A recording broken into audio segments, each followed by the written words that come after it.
In this section, you will find out about Edinburgh Castle and some of the important things that happened here. The castle itself sits on top of what is called Castle Rock. In fact, this rock is one of Edinburgh's two extinct volcanoes.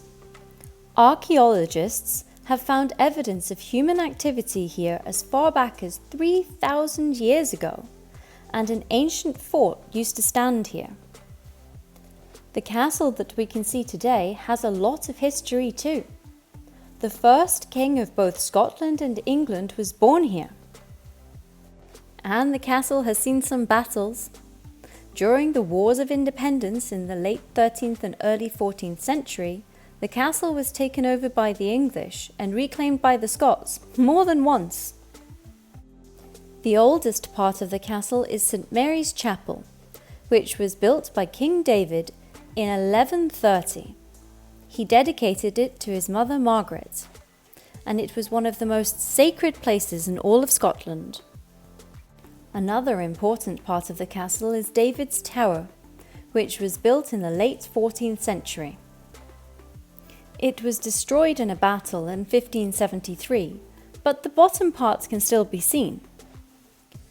During World War II, Scotland's crown jewels, known as the Honours of Scotland, which are now 500 years old, were buried here to protect them.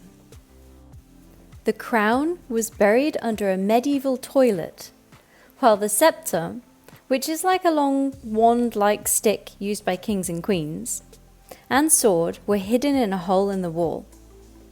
When the war was over in 1945, the jewels were recovered, and they can now be seen in the crown room in the castle. Inside the castle is Queen Mary's bedchamber. Queen Mary, who is also known as Mary Queen of Scots, became queen when she was only 6 days old. Can you imagine that?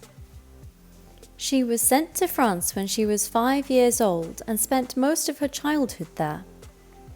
She returned to Scotland in 1561, and it was here at the castle that she gave birth to her only son. James became king when he was only 13 months old, when his mother was forced into exile. He went on to become the first king of England and Scotland. Remember, we mentioned him earlier.